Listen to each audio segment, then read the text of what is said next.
Hello and welcome back everyone. So today again हम अपने last chapter के साथ कंटिन्यू करने वाले हैं जो था मॉर्फोलॉजी ऑफ फ्लावरिंग प्लांट्स। आज हम एक काफ़ी छोटा सा टॉपिक कवर करने वाले हैं but it's very interesting and that is inflorescence. तो पहले तो इन्फ्लोरेसेंस क्या होता है? It is as you can see they are flowers produced in a group. एक टाइप का आप बोल सकते हैं अरेंजमेंट होता है फ्लावर्स का एक टाइप के एक्सिस के ऊपर, और ये फ्लावर्स नॉर्मली ग्रुप्स के अंदर होते हैं। So this is called as inflorescence. अब ये जो एक्सिस होता है जिसके ऊपर ये इन्फ्लोरेसेंस रहेगा उसे कहा जाता है peduncle. So as you can see here, peduncle क्या है? It is the axis on which this inflorescence is present. अब इन्फ्लोरेसेंस की क्या ज़रूरत है या फिर उसका इम्पोर्टेंस क्या है? तो as it appears more beautiful, ये देखने में अगर एक सिंगल फ्लावर होता है तो उससे ज़्यादा ब्यूटिफुल लगता है, अट्रैक्टिव लगता है। बंची फ्लावर दिखते हैं, बहुत सारे फ्लावर्स एक एक्सिस के ऊपर दिखते हैं। Okay, so it attracts the pollination activity. So it helps in pollination. कैसे it helps in pollination? By attracting the insects and birds. अब क्योंकि ये एकदम बंची दिखते हैं, ज़्यादा ब्यूटीफुल दिखते हैं, ज़्यादा अट्रैक्टिव दिखते हैं, सो वो यहाँ पे ज़्यादा इंसेक्ट्स और बर्ड्स आते हैं, ऐसे ये पॉलिनेशन में हेल्प करते हैं। Also it can be a very helpful criteria plant ID करने के लिए। अब प्लांट को अगर आइडेंटिफाई करना है हमें तो ये वन ऑफ द क्राइटेरिया हो सकता है। कैसे हो सकता है? तो इन्फ्लोरेसेंस के भी वेरियस टाइप्स होते हैं। आज बेसिकली दो मेजर टाइप्स होते हैं और उसके अंदर सब टाइप्स होते हैं। हम आगे देखने वाले हैं टाइप्स के बारे में।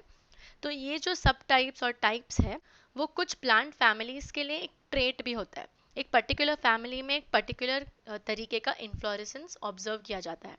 तो ऐसे it can also be helpful for identification of the plant. अब आते हैं टाइप्स के ऊपर। तो जो दो टाइप्स हैं इन्फ्लोरेसेंस के, उसमें से पहला है रेसमोस इन्फ्लोरेसेंस और दूसरा है साइमोस इन्फ्लोरेसेंस। बहुत ही सिंपल है दोनों। पहले हम स्टार्ट करते हैं रेसमोस इन्फ्लोरेसेंस के साथ। रेसमोस इन्फ्लोरेसेंस का कैरेक्टर जो आपको याद रखना है वो है इनडेफिनिट इन्फ्लोरेसेंस।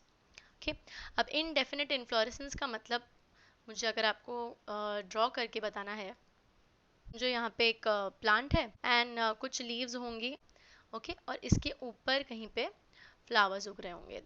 ठीक है, यहाँ पे फ्लावर्स उग रहे होंगे और यहाँ पे ऐसे बंच क्रिएट हो जाएगा। सो लीव्स ड्रॉ कर लेते हैं so you will understand the difference. These are leaves. ठीक है, ऑलराइट। और ये जो पार्ट है, इतना पार्ट ऊपर का, यहाँ पे कहीं पे फ्लावर्स होंगे और यहाँ पे कुछ फ्लावर बड्स हो सकते हैं, फ्लोरल बड्स हो सकते हैं। यहाँ पे कंपैरेटिवली थोड़े छोटे फ्लोरल बड्स होंगे। ओके, अब ये जो टिप है, okay, if you can observe this tip, ये जितना ज़्यादा बढ़ते जाएगा वैसे वैसे यहाँ पे और भी फ्लावर्स ग्रो हो सकते हैं।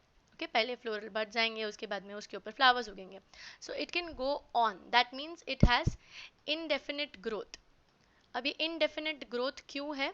क्योंकि यहाँ पे इस पोजिशन पे यूजुअली एक टर्मिनल बड प्रेजेंट होता है। ओके, यहाँ पे जैसे आप देख सकते हैं, the peduncle here never terminates into a flower. अब now this is an inflorescence. Okay, तो ये जो एक्सिस है this becomes the peduncle, right, and it will never terminate into a flower. मतलब अगर मैं यहाँ पे एक फ्लावर बना दूँ, बस ये फाइनल है, इसके आगे तो ग्रोथ नहीं हो पाएगी क्योंकि फ्लावर से तो फ्रूट आ जाएगा।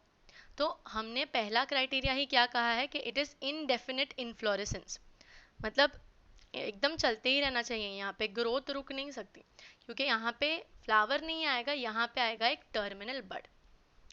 तो ये फ्लावर तो नहीं आएगा यहाँ पे, सो इसकी जगह पे क्या आ जाएगा? यहाँ पे हमेशा यहाँ पे एक टर्मिनल या फिर एक अपाइकल बड प्रेजेंट रहेगा which is responsible for showing continuous growth over here.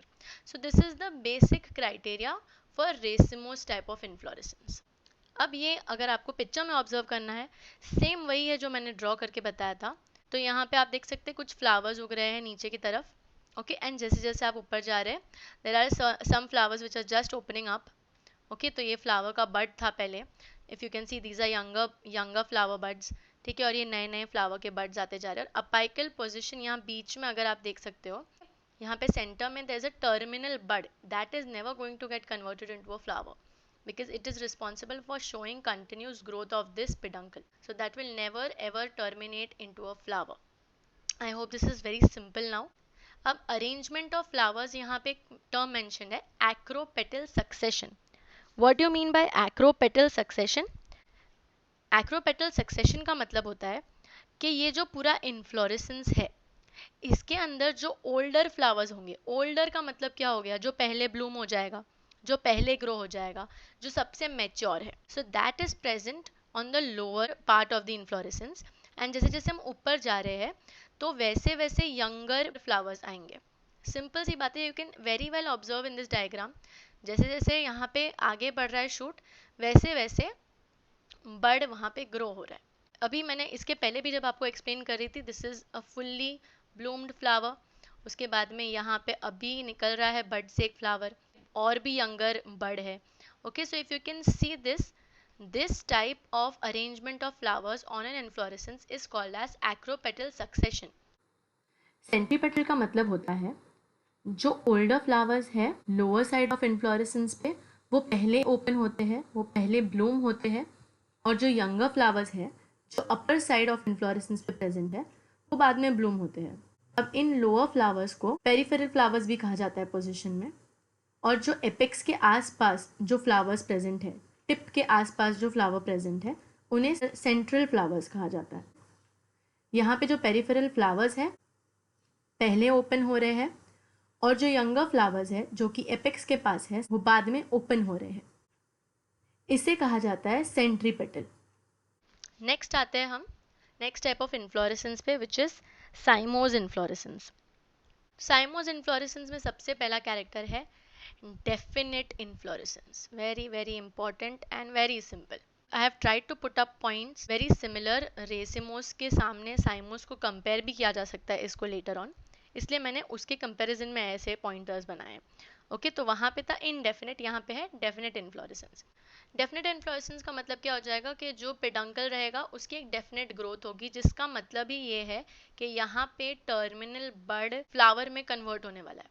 Okay, तो जहाँ पे मैंने ड्रॉ किया था कि यहाँ पे फ्लावर अगर आ गया तो इनडेफिनेट ग्रोथ नहीं हो पाएगी, एग्जैक्टली सेम चीज़ यहाँ पे डेफिनेट ग्रोथ दिखाने के लिए जो टर्मिनल पार्ट है वो फ्लावर में कन्वर्ट हो जाए. सो यहाँ पे जो अपाइकल बर्ड प्रेजेंट हो रहा है that is going to get converted into a flower.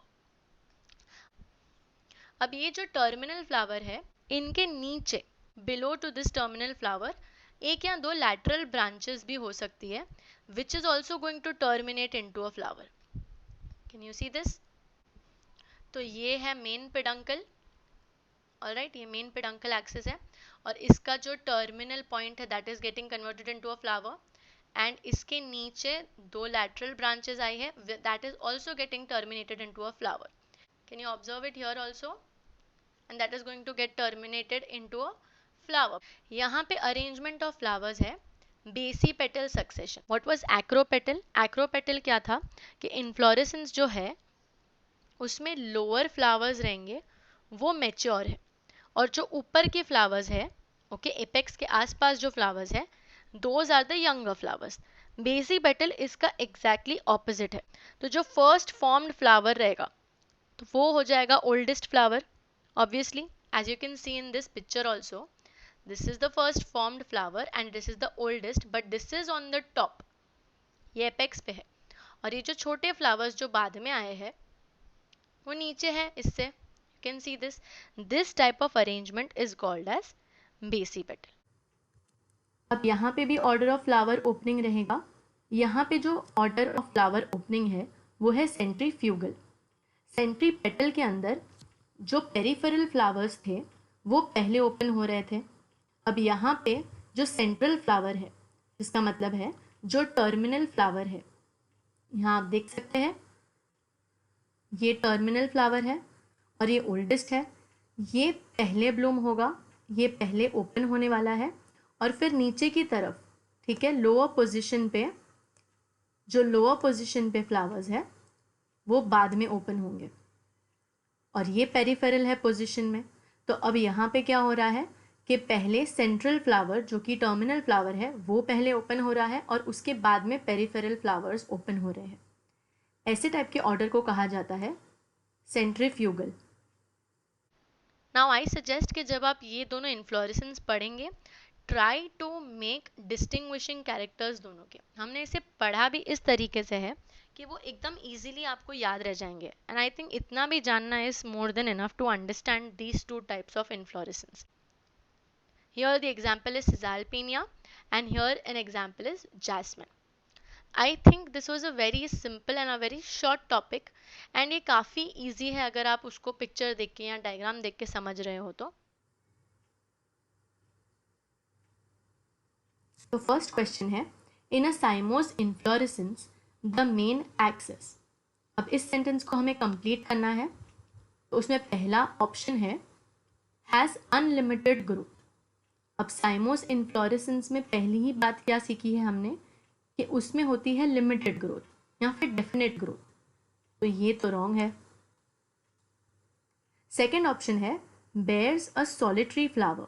Solitary का मतलब होता है बेसिकली सिंगल फ्लावर, तो अब ये भी साइमोस इन्फ्लोरेसेंस में नहीं देखा जाता। साइमोस के अंदर बिल्कुल ज़रूरी नहीं है कि एक ही फ्लावर हो, तो ये भी सही नहीं है। थर्ड ऑप्शन कहता है has unlimited growth but lateral branches and in flowers. अब इसमें जो आधा सेंटेंस है वो कह रहा है lateral branches and in flowers, जो कि राइट है, लेकिन जो फर्स्ट हाफ है हैज़ अनलिमिटेड ग्रोथ, ये तो हमने पहले ही देख लिया, दिस इज़ नॉट राइट। साइमोस का फर्स्ट पॉइंट ही ये होता है कि उनके पास लिमिटेड ग्रोथ है, अगेन रॉन्ग।